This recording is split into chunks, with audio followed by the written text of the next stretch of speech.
Hello and good morning, everybody.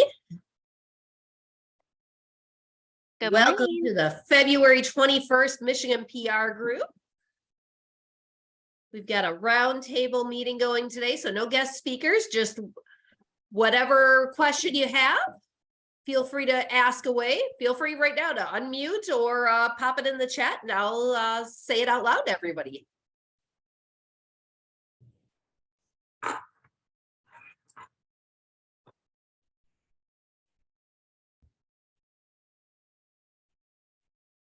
All right, I'll start off a question. Anybody have anything?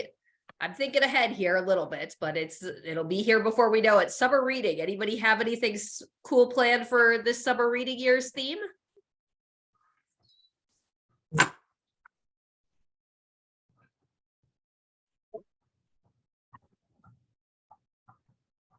Ooh, Natasha's saying that their final party is at Urban Air. Ooh, now that should draw the people in.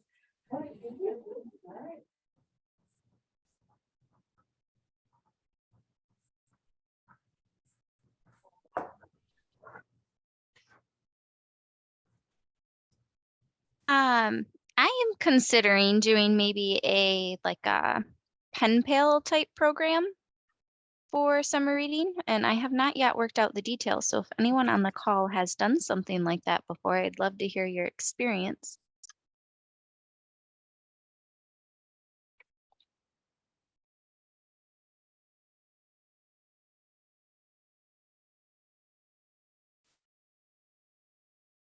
Anyone done a pen pal type program with summer reading or just beyond that?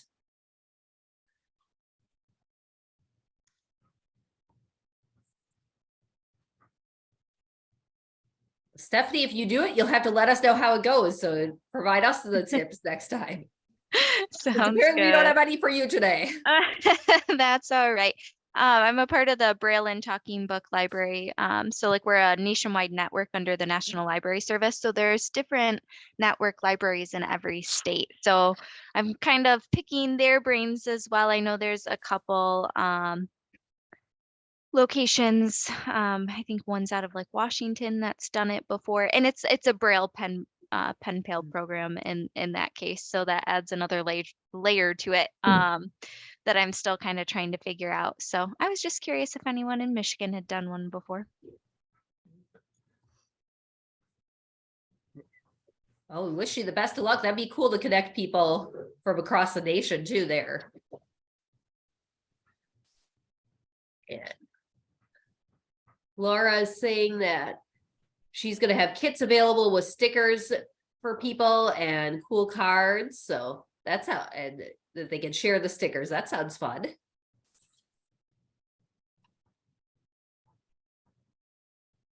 And Natasha asked a question about that one. Is that for adult or teens, youth? Honestly, I don't know yet.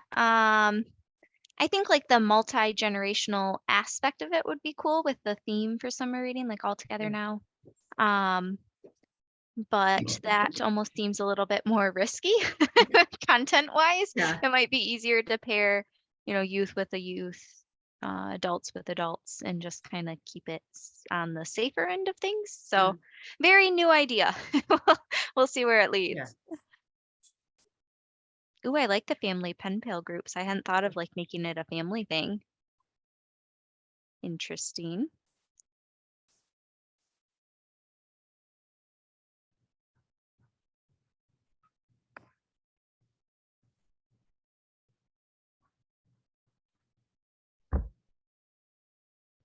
Okay, I'll toss out a question to the group. In Southfield, we're celebrating our 20th anniversary in our building this year. And so we're in September, we're doing some lead ups to it, but in September is going to be our big event. Has anyone have any tips or tricks for throwing a big event? What we're thinking right now is to do it kind of everything the library does, but toss it all onto one day. So not having the bounce houses there, but having show tours, show our, hotspots, how they work, have a music performance, and just lots of things going on in one big day. Has anyone done something similar or got any suggestions or tips?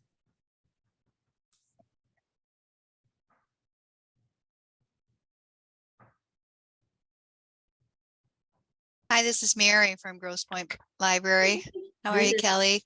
Good. We've done open houses, big, for summer reading. Mhm. And we've had like an ice cream truck there. We've had like the acrobats inside the building. We've had face painting, but we've never done a thing like you're talking about as far as featuring different, almost like having little mini, I don't want to say tables, but I mean showcasing Yeah.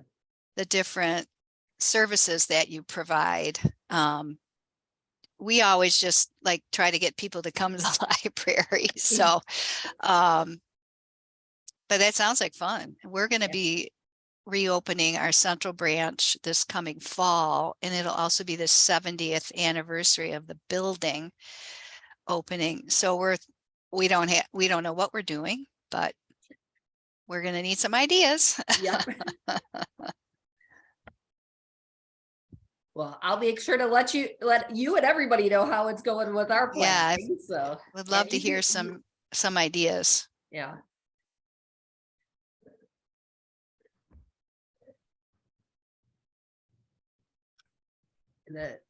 Yep, I like the idea. Yep, volunteers.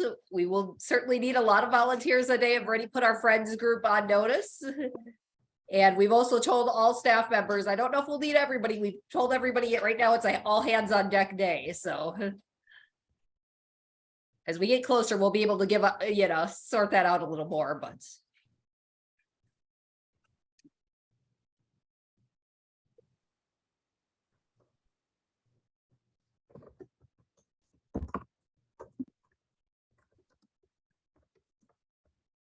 It's a good question. We have a question out there. If anyone has any experience inviting food trucks to events? Oh, that's a Hey, good can you one. hear me okay?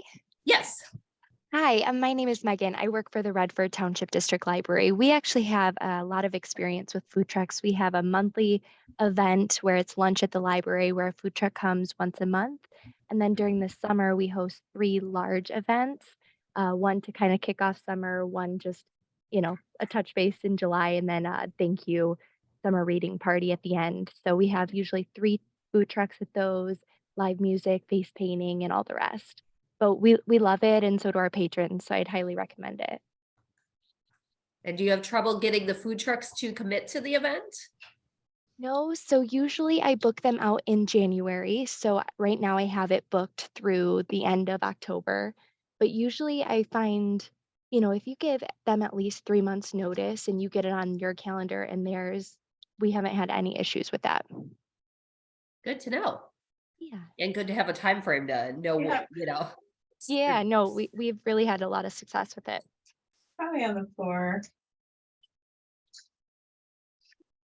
I'm just curious too about lunch at the library, Megan, as far as eating the food in the library. How do you Yep. handle that? Yeah, so we have a designated cafe space in our library where we allow patrons to eat food. Um, and we also have a finished patio so patrons can enjoy, the lunch outside.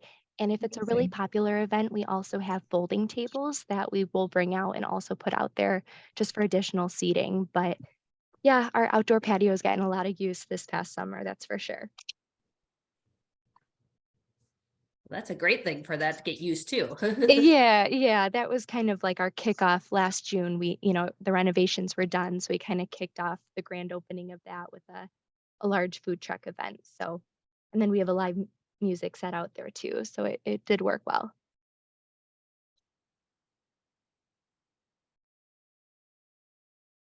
And then go into the chat. Mary had a great suggestion to have a big prize drawing and like have a passport. You visit each of the stations to get your stamp, and we actually just got a prize. One thing we just purchased was a prize wheel too. So we're going to try that out throughout the summer for different. Yeah, because I was Right. just thinking about it in terms of, library learning stations, like learning about the library that people might not necessarily be jazzed to go to the catalog, but, learn how to get, that kind of, you know what I mean? Yeah. So if they had to stop at each station in order to enter a prize, and they'll get that information, and win-win. Yeah. Yeah, and I like the idea of the Kona ice truck. We've had those. I didn't think of that as a food truck, but we have had that at events in the past, and it's great because everybody loves it. It's kosher, which in my community is very important. So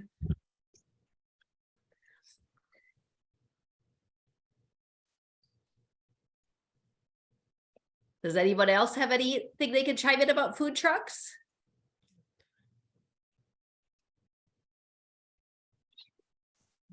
Crazy.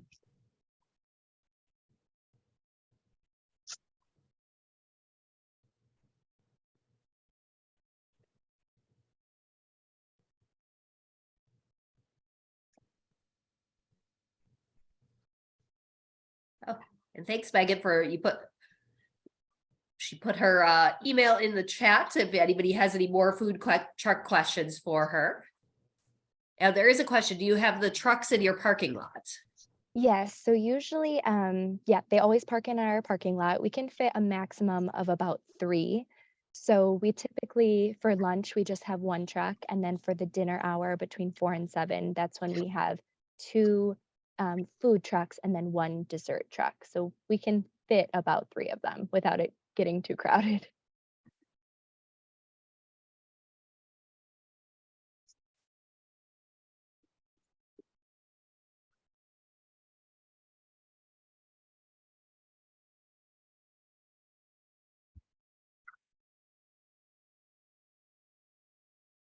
All right, who's got a question for the group? This is the first time we've met since November. You can't tell me we haven't had questions build up in that time.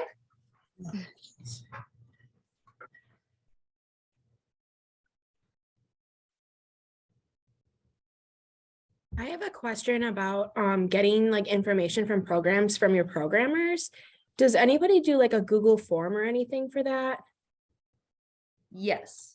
I'll speak, and we just switched over to Teams for the platform for everything. So we do have people fill out a form. And they have to fill it out by a certain date to get included in our newsletter. That's how we do it quarterly. So that's a kind of our cycle. And it got a little pushback at the beginning, but it's so helpful. And I'd be happy to share that with you if you want, I'll have to figure out how, since it's a Teams document. But I'm sure I can figure that out. That would be great, because right now they're emailing me, like we do monthly. So each month I do the PR and they send me their emails, like they'll send me an email. And either all of the information's on there and they're not sending it in the same format, so I'm getting confused.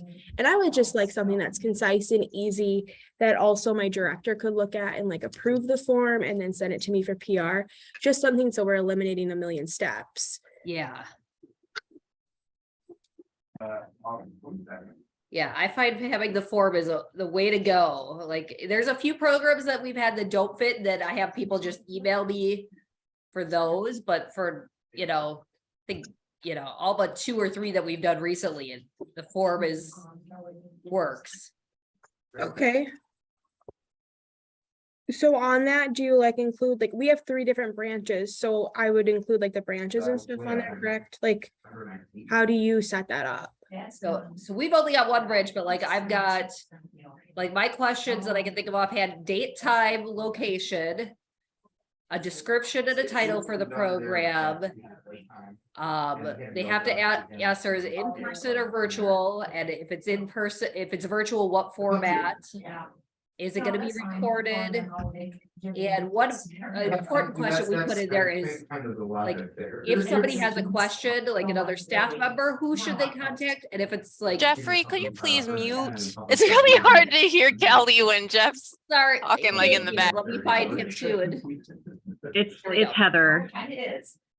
Yeah, because we can undo. Heather, okay, let me mute. There we go. Oops, sorry if I muted somebody by mistake there. I think Mary, I may have muted you on accident. There we go. Thank you for pointing that out. So the other thing, yeah, we have to say if it's in person or virtual. Also who the contact is, like if you have if you're having a program, somebody's presenting it, who their contact info is. So that way, in case you're gone the night of the program, somebody else has their contact info. it's out there. So we've had that happen in the past where somebody was sick and they're didn't know who was showing up. Well, we knew who, but not how to contact that person to give them more details. So Okay, perfect. Thank you so much. That's going to be really helpful. yeah. All right. And in the meantime, we've had some good chats going on here. So I'm going to pop some of these questions out to the group. Mary has a question of, are there any favorite marketing tools that people are using?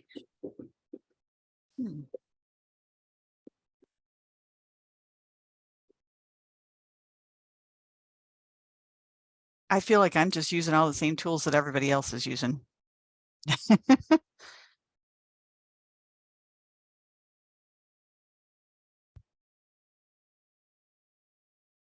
I've been contacted by Feather and by HubSpot. And met with HubSpot last week, and it was going to be, for the nonprofit rate, it was going to be about $1,200 and some odd dollars per month. Wow. For 12,000 contacts. So the way that their steps, I think they start you off with like 4. So you could get, I'll look at the page, because it was really hard for me not to want to laugh. Okay, so for 2,000 contacts, it was $534 per month. And then for 12,000 contacts, which is the next step, so they go from 4 to 12. It was $1,249 because nonprofits get a 40% discount if you do it through TechSoup. Now, I mean, the beauty of that was, they do email, all your emails, landing pages, socials, you can build website, all that great stuff, which is fine. But then it also occurred to me that you're putting all of your eggs in that one basket. And if you should decide not to go with HubSpot anymore, then what happens to all of that stuff? So I was just curious, is there anything else people are using? Just trying to drum up. So Mary, this is Mary from Grosse Pointe Library. Hi. I've heard of HubSpot, but I'm not really. So I don't get, like, they're giving you the emails, or you giving them the emails, and then they're doing all your marketing for you? Like, I don't get that. Well, no, it's sort of like it's a marketing hub, basically. Okay. So you can use it to, instead of, like, let's say MailChimp or Constant Contact, Okay. you would use HubSpot. You can also, instead of using, I don't know, whatever some of the social media marketing ones, you can manage your social. You can do it all from this one dashboard. Okay. Which is great because the reporting, and I mean, the idea of it is fantastic, and they are an industry standard. But I think if if you're like the American Cancer Society or some huge national, I wonder, is anybody else here using HubSpot, and what do they think of it if they are?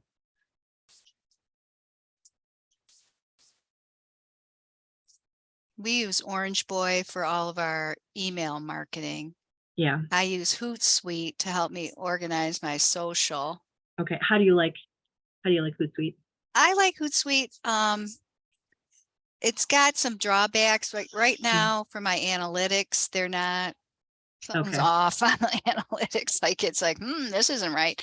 Yeah. But it makes it, I mean, I'm just one person. So it I couldn't do it all without, I couldn't do it without Hootsuite. I wouldn't be able to manage all the different channels. Yeah.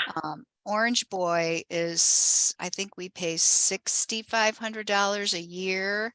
Yeah. And they, the cool thing about that is that you can target all of your messaging. Yeah. So I send out, I mean, my statistics on my e-news, I could maybe get before, because I was just using Constant Contact, I could maybe get a 20% open rate, because I was just mailing I was just sending one email to everybody. Now I'm getting 40 to 50% open rate because I'm targeting my messaging. Yeah. I mean, I'm doing more messages, but it's so much more effective. And then they have this wonderful dashboard that, and then I have automated messages that go to new card holders, lapsed card holders, like this whole thing. I set them up and they just go. all the time. Mhm. And then you can go in and see what's working, what isn't. I can go in and tweak them. It gives you amazing data to help you refine and target your marketing. And then they have a whole nother aspect where they'll help you do additional, like I just did an integrated marketing campaign that they helped me with last fall. And we targeted what we call inactive card holders that we didn't have emails for. And we sent them direct mail. And then I also did an email, and we did some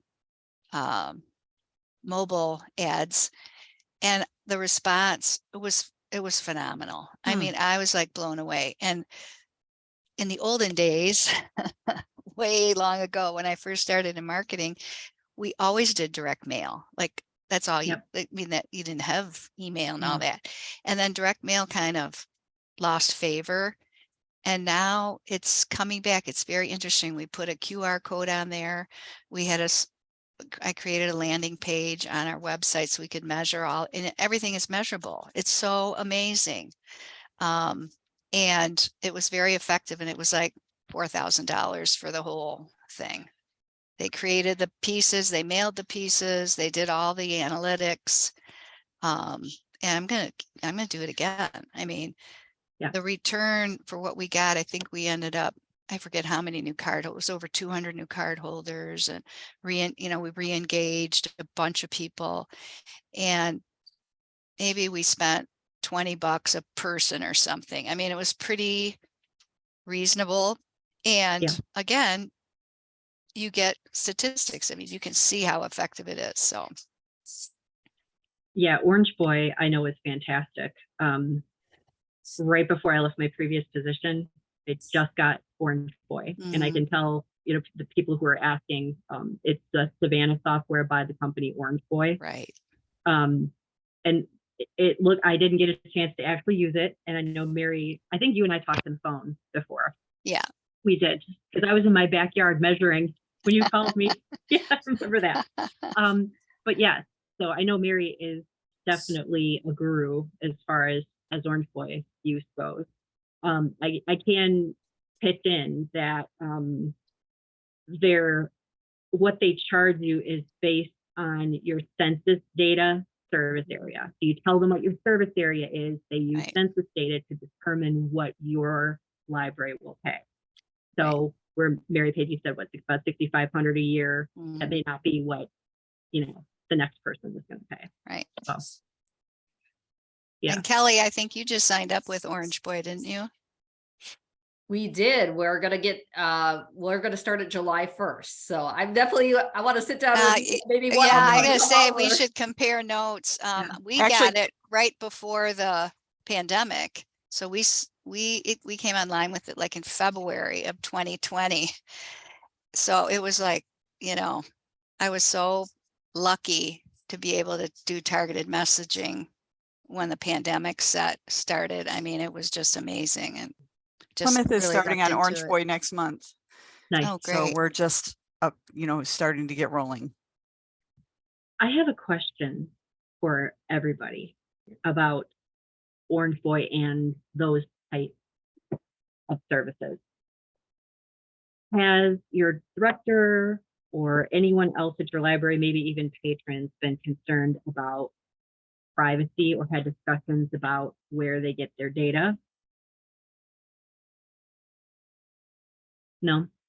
Okay. We I'm have curious. had this discussion when we made the decision to go with Orange Boy, and we, you know, we did put thought into that, but we sort of reviewed it and came to the conclusion that the email addresses are being shared with us at the time that people are signing up for a library card, and that information is provided for the dissemination of library information. So we're not, you know, we did review it because we wanted to make sure that we were on the, you know, right path with regards to that. But the conclusion that we drew was that we are, you know, disseminating library information, and that was the understanding that the emails were shared with us in the first place. So Oh, was it shut down? There was too much information. Yeah, that's interesting, because I am asking this for a selfish reason, because you know, marketing is Facebook knows where you are at all times. Google knows where you are at all times. If you own a cell phone, which most people do, and you connect to any kind of internet, whether it's Wi-Fi or whatever, somebody knows all of your information. So there are also things called like geo-targeting campaigns. So that would be, for instance, if somebody hasn't heard of these, let's say I have a service and I'm going to set up a geofencing campaign so that everybody in this block area, either the city or maybe within 1 square mile of a library, et cetera. I mean, you can set it to be all different types of things, but everybody who is physically has a cell phone on them in that area will be pushed maybe like a banner ad as they're doing their thing. How do you personally feel about that? Does that creep you out as, if you were to see, let's say, a banner ad from MCLS because you were within a square mile of some address that I put in or whatever, would you feel violated by that? I have done geofencing campaigns with a previous non-library employer that had a restaurant as part of the facility. And I guess my personal feeling about it is that if you choose to be findable, you kind of can't really fault people who find you, and you don't have to take action on that. I do think it's annoying and a little bit like creepy when you feel like your phone is listening to your conversations and things pop up, but I feel like I'm kind of used to that now. I think we've all sort of been a little bit willing to give up privacy that we used to hold clutching because of the benefits of the flip side benefits of that. Right. Because I was thinking in terms of like, let's say, okay, MCLS. We are at MLA, right? And maybe there's something that we're offering or we provide that I would like for people who are attending MLA maybe to know about. And I'm not going to get an opportunity to talk to each and every person that attends. So I set up a geofencing campaign for people who are in that, within basically that conference center or whatever. And it's something just like, hey, click here for, learn more about blah, blah, blah. But the MCLS is actually at, would that make you feel weird? Or that I think it's smart, personally. Okay. I mean, we did a geofencing campaign with this targeted marketing that I just talked about. We've had no complaints. I mean, we only did it for a month. I mean, it wasn't like we were, it was in certain zip codes around the library. Yeah. I mean, I think at first, like Heather was saying, we're used to it now. At first it was like, holy crap, this is freaking me out. Yeah. But and like Heather said, if you're not interested, don't click on the darn thing. I don't know. I mean, I don't think it's, I don't know what everybody else thinks, but I think it's smart. I mean, I do too. From a marketing point of view, it's very smart. And if I were at a conference and I'd be, oh, that's cool. I'm interested in that. Yeah. I don't know. Well, I think the other thing that's potentially smart about it, if you're doing it around your own home library area, is that it has the potential to catch the people that you're not catching. So much of what we do, we're preaching to the choir, because we're talking to the people who have already set foot in the library. We're talking to the people who are already using the services. At Plymouth, we send out a print newsletter that goes to all households, and that's the one vehicle that we're using that it has the potential to reach those non-users. But if you're doing a geofencing thing that gets people in the vicinity of the library, it gives them pause to say, like, it's right there. And, did you know we have whatever? So I think seems to me to be a potential benefit of it, is that ability to reach the non-users. I'd say for me, I've not done that, but I don't get creeped out. I get creeped out when I get things from, like, for some reason, Cleveland targets me. I'll get ads for things in Cleveland. Like, why? I'm not near Cleveland. Maybe you followed someone at some point or something. Who knows? I got on a Cleveland list at some point in time, but I haven't even visited the city in a decade. So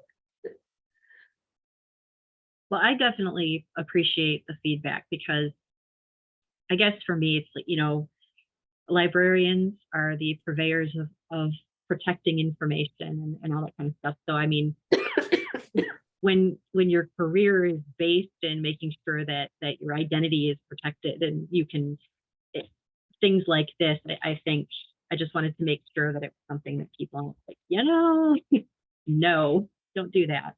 The one thing that gave me pause about when we were reviewing Patron Point and Orange Boy and trying to make a decision about which product we were going to move towards, the one that really gave me pause was because it's connected to your ILS, it has that ability to really be aware of what people's preferences are.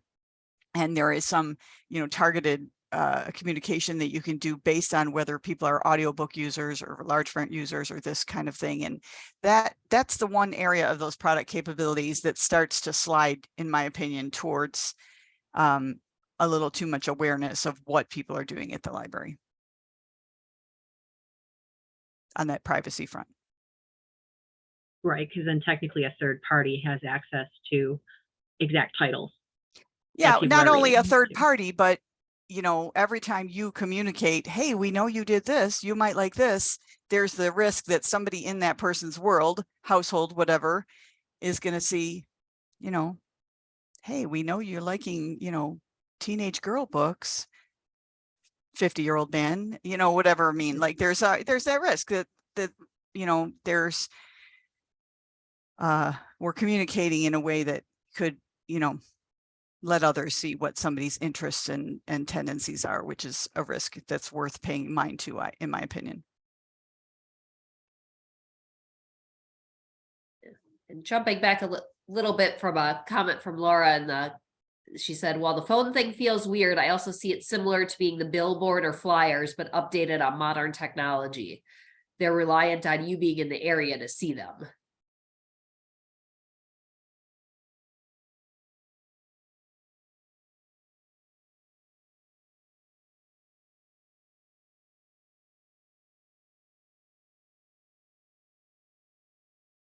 Hey, can I change topics and share something fun with you? Please. Plymouth did a community puzzle swap last weekend, and we swapped 810 puzzles. It was gangbusters. We had over 300 people in attendance, and it was super fun. We got so much positive feedback from people that were so pleased. Who knew there were so many puzzlers out there? I think during the COVID, you know, more people took an interest in that when we were stuck at home.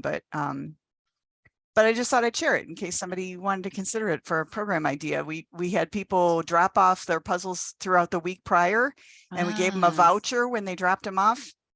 And then the first couple hours of the swap day were for voucher holders only.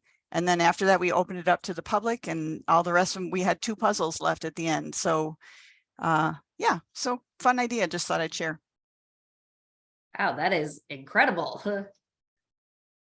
And Yep, we've got Brooke says they're planning a puzzle program, and then Natasha's, they have a monthly puzzle competition, so that's a good thing to add to it. So,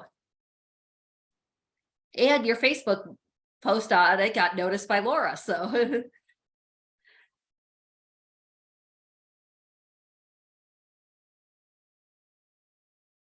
We also had a question earlier that we didn't get to, that was in the chat, so I don't want to. Anna mentioned in the chat, she was asking if anyone has planned a road rally. They're thinking about planning one for their adult summer reading program, and wondering if anybody has suggestions of what worked or didn't work.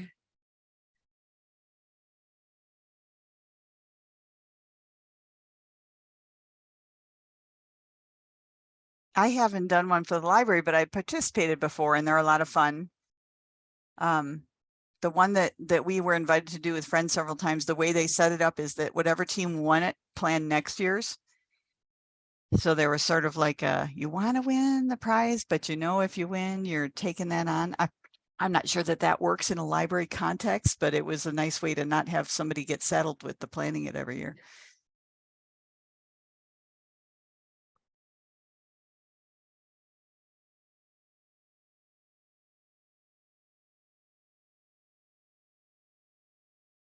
Say it'd be a good way to get partners together, you know, if you could plan it with a partner, you know, some partners in the community or businesses you want to highlight or other nonprofits to highlight throughout the community.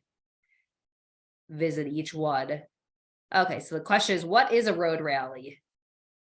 So I've done a trivia version of it once where you traveled and you got a clue and then you had to figure that clue out and then go to the next location, and it was all within, you know, small town, so it wasn't much driving, and it was a team of people. We all piled in a minivan and one person drove and the rest of us figured out the clues.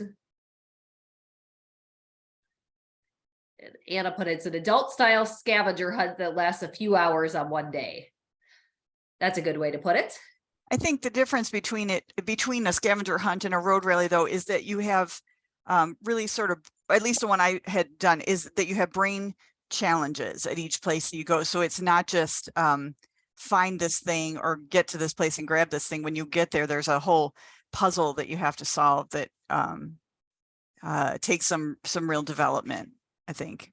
But they may be done all different ways. The one I did, that was a key component of it, is that you had some kind of big puzzle challenge that you had to do at each location.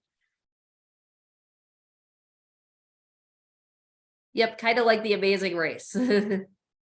Except probably less physical and less gross eating things.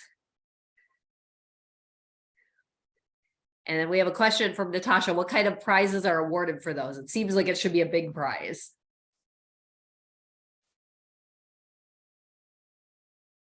I think the one I participated in was like a $50 gift certificate to a restaurant or a bar, but it was split between the groups. So I think we all got a free drink out of it.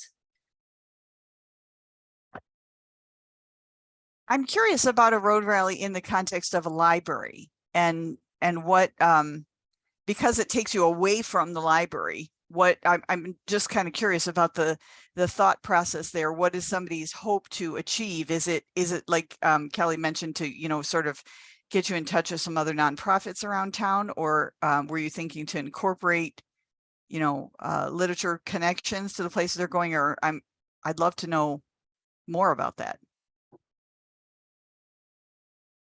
Anna mentioned it for a prize. She did one with free food for all the participants after the event was complete.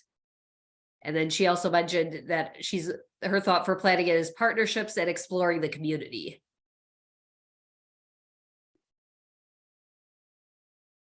Could maybe be a cool thing to plan with like a Parks and Rec department if you have a number of parks in your town.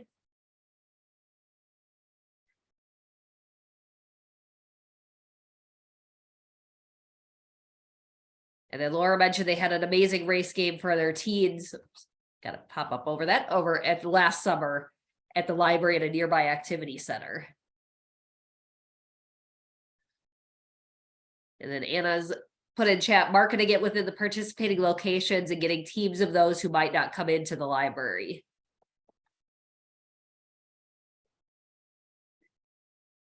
It could be a lot of fun. I've only done the one event, but I'd be open to doing more because that was fun. But I'd say, Anna, you probably want to make sure you get some team members to help you plan it so it's not all on your shoulders.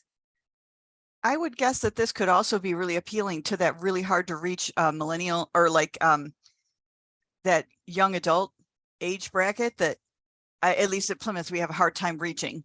We hit the teens, we hit the youth, we hit the adults, but there's that young adult zone that's really hard to reach. And I think a road rally could be appealing to that age group. Yep, the Gen Zs.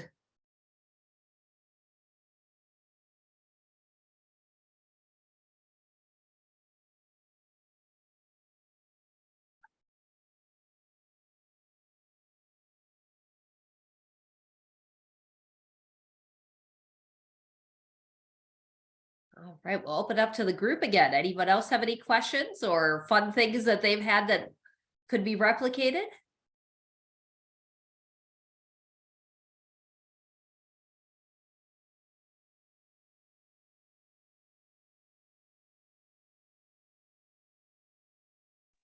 I have a question. Just wondering about communicating marketing information to your board members. And if you do that, what worked and any ideas that anybody would have?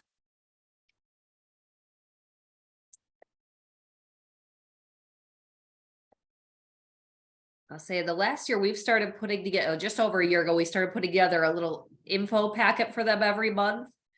So statistics of all the past month's programs, any going out and reaching out into the community.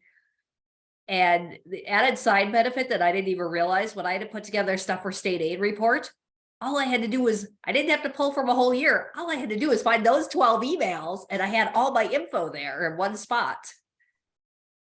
So that worked out very well on the side benefit that I didn't even realize. We do that, then they are always in our, we make sure that they're always in the e-newsletter list and encourage them to follow us on all the social media.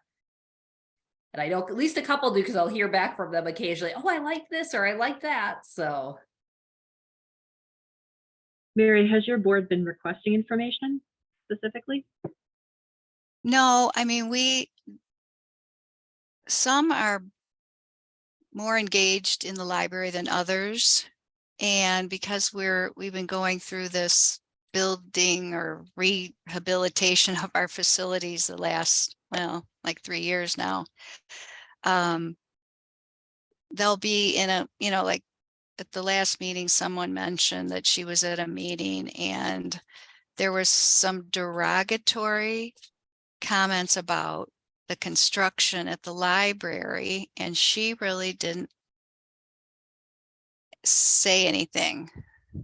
And so I put together some stuff and sent it and said, here's what you can say, not picking on that one person, but I'm just, I struggle with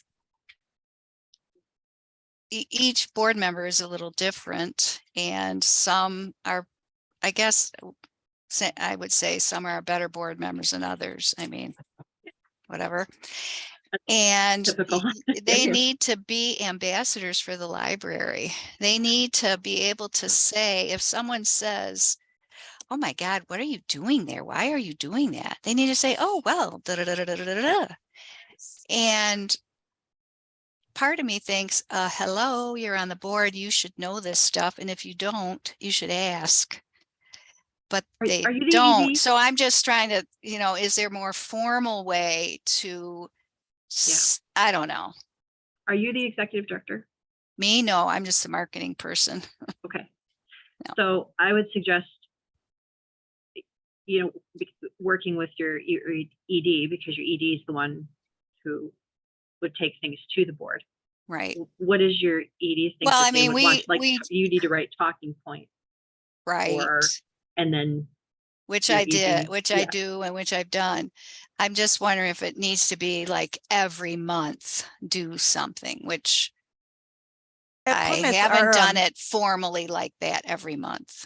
At Plymouth, our director report that goes to the board at the monthly board meeting incorporates every month a section about community interaction. And so she has my director just has a Google Doc that is statistics that she wants, or certain points of information that she wants from all the department heads. And, it's our responsibility to go there and, between the 1st and the 5th of the month and just, put in whatever is your area, program stats, highlights of community relations, highlights of marketing. I upload information there about our most popular social media action, what people are looking at. And then she, takes that and does what she cares to with it in her board report to paint the picture that she feels like the board needs to hear. So that has, I think, worked out pretty well. That's a great idea. She does do a board report, but it doesn't include all that stuff. So that's a good suggestion. Yeah, it's not a lot. I mean, it's right. It's a couple data points, but it gives her something to just kind of build a quick snapshot of what's going on with marketing, what's going on with community interaction. And if you have something big like a build going on, that could be a really good place to make sure the board what, you know, what is potential negative touch points that they can. Mhm. Get out ahead of things. Right. So you're proactive instead of reactive. Right. I mean, we do like every month, there's a building update with, you know, I mean, the information is provided, but maybe it needs to be more like you guys were saying, talking points, just 2 or 3 key talking points that they can you And- know, spout out if necessary, which we really haven't. I mean, to me, it's like, can't you figure this stuff out for yourself? Yeah. But Right. I guess they can't. So we need Well, to and you make can- sure they're all singing from the same song sheet, I guess. But you can lead a horse to water, and you can, like you're Right. saying, some people are just more invested than others, and Right. Yeah. which No, is that's that very would be- helpful. That would be part of, you know, your onboarding for your board Mhm, members, mhm. you know, is that maybe like if they do an annual board retreat, even if it's just an in-house retreat or something where you know, some of those, your ED sets up, you know, this is how to communicate, teaching them how Right. to respond to things like that. Because, you know, oftentimes your board members are not from the library. They're community members who, you know, are elected or appointed or whatever. So they don't necessarily understand how to respond to some of those things. So Right. yeah, it makes a lot of sense. But, you know, that definitely seems like it would come mainly from your From the ED and director, yeah. finding out Yeah. what is it, where are the areas that need improvement, what can we improve upon, and then, hey, I need help to, let's get these talking points set up. Or maybe you have like a little, I don't know if you have like an intranet or something like that, where it's like an internal page where the board members can go, where you set up, you know, maybe a patron or community member asks a question that isn't part of those 3-5 bullet points that they can remember. Here's a website where your board member can go to get that information.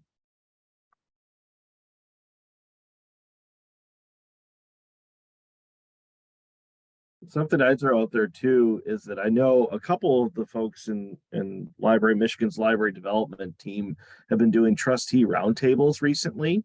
And I'm sure some of that stuff has either been recorded or they've got that someplace. So you could also double check if any of the board members have participated in those meetings yet. Because I know that Joe and Claire have been going around to a few different places where they've been either working with the co-ops to like bring groups together or going to individual libraries. So that might be also something to inquire about to see if those trustees, I don't know if they're new or they've been around a while and they just haven't had the experience of going through that type of development. You can always ask your director to see if that's another avenue for them to at least know a little bit more about kind of what their expectations are. That's a great resource. Thanks, Adam.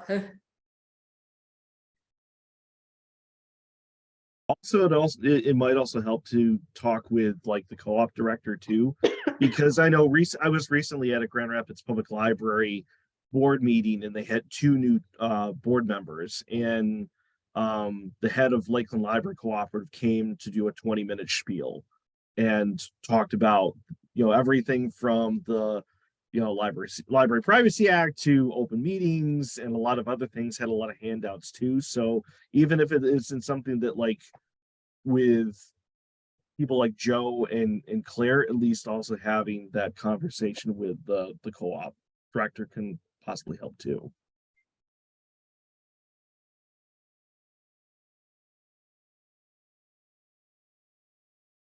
And I'll just go back, and this goes back a touch, but Brooke put in the chat that, you know, we put a lot of time and energy into our marketing and that the board should know what we're up to.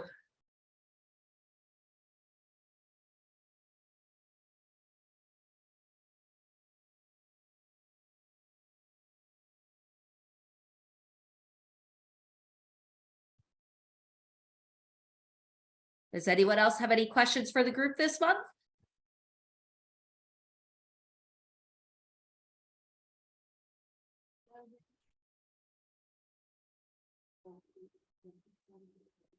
If not, I thank everyone for attending. our next meeting comes up a month from today, March 21st again. 10 a.m. on Zoom. So I'll send out all the recording of this. I'll send out some screenshots of what our form looks like that we do to collect all the program info and meeting reminders. So you'll see emails from me coming out soon. Thanks, everybody.